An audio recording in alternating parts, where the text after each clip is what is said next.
Hey guys, welcome to my review for Transformers Dark of the Moon, the video game. It was developed by High Moon Studios, who pretty recently last year just brought us the other Transformers game, War for Cybertron. That was also pretty highly rated, so I had high hopes for this movie game.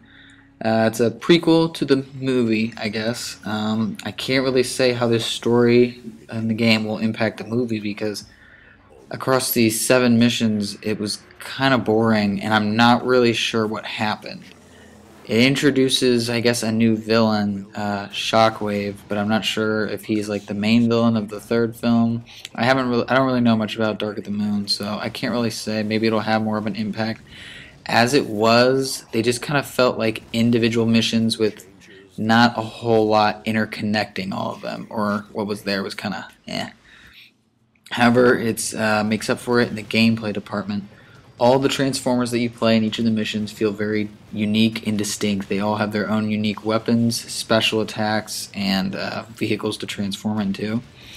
There's actually 3 transformation modes. There's actually like the robot mode. Then there's the vehicle mode where I guess you can only like drive like forward and backward, but it's the fastest way to get anywhere.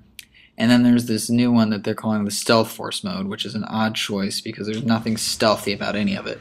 But it's kind of a hybrid between the robot and the vehicle mode.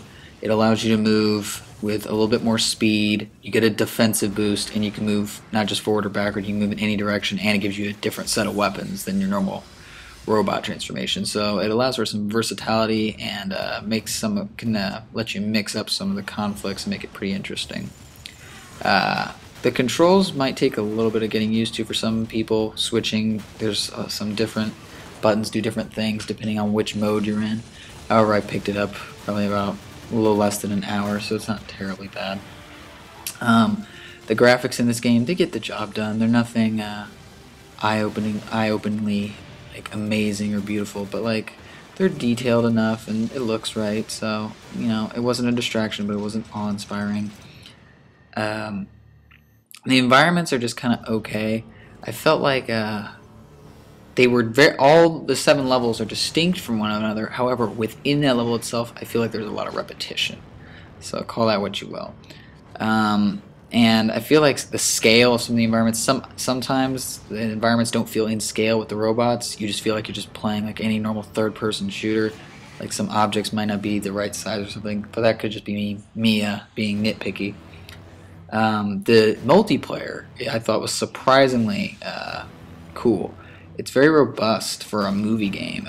There's custom classes, kill streaks, different multiplayer skins, 4 different classes to play. So, like, it was pretty interesting. And I haven't played War for Cybertron, but I guess this builds on the foundations of that.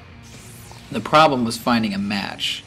But once I did find one, it was actually really fun. And all I can say is that this was kind of a short game. I beat it in about 2 days. There's some in-game loading, at least on the 360, so that gives you some hiccups. And there are some difficulty spikes in the campaign that are a little bit annoying. But overall, for a movie game, this is pretty fun. If you like the Transformers movies, if you like giant robots, pick this up or maybe just a rental or something, because I think it's worth your time. So thanks for watching. I'll see you guys later.